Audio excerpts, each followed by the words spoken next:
Let's do a little story time. This is a book called Under the Rocket's Glow, and it says here, Shira's Journey to Courage, and it's by Roman Sandler. Now, I'm not a teacher, so don't expect a teacher kind of reading, but I'm going to do my best.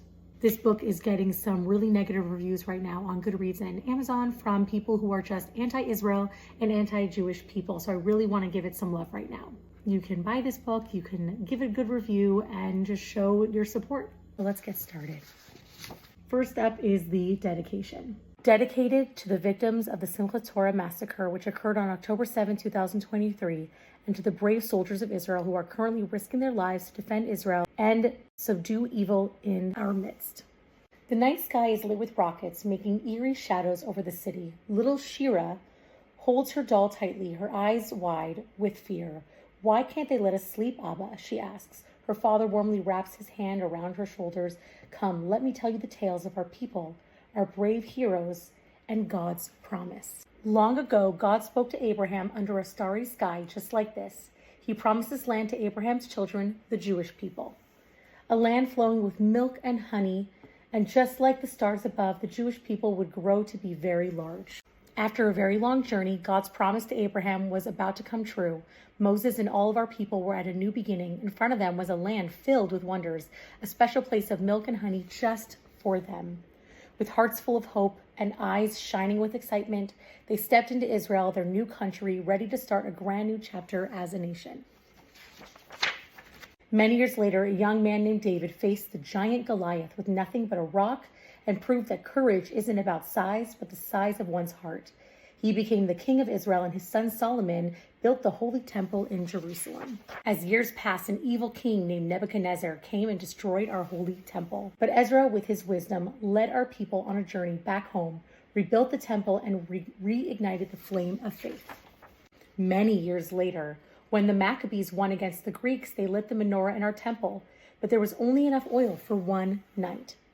That tiny bit of oil didn't run out for 8 whole nights. It was a Hanukkah miracle, showing that light and hope can last much longer than we think. Shira, calmed by the stories and tucked into her bed, looks up with curious eyes. "Abba, did our ancestors ever get scared like us?" Her father smiled softly. "Yes, Shira, but they held on to their faith and each other just like we do now." Many years after the Greeks were defeated by the Maccabees, the Romans' big armies came, and we again had to leave our beautiful temple in Jerusalem, this time for much longer. We went to lots of different places and traveled to many different lands, but every night in our stories and prayers, we wished to one day return to the land of Israel. Then came the year of 1948. Our people who had been living all over the world joined together to return to the land we loved and prayed for. It wasn't easy because some people tried to stop us, but we were brave and said, we are going to make this our home again. And that's how we started to rebuild our country. After we returned to our homeland in 1967, Jerusalem, the jewel of our nation, faced a big test from those who again want to kick us out of the land. But we didn't lose hope. With brave actions and prayers, just like the stories from our past, we protected our ancient city from our enemies. As Shira lay under her blanket, her father said softly, "Remember, just like in all our stories, God is always with us. Even when things seem scary, we're part of a big, brave story. We've gotten through tough times before, and we always come out stronger."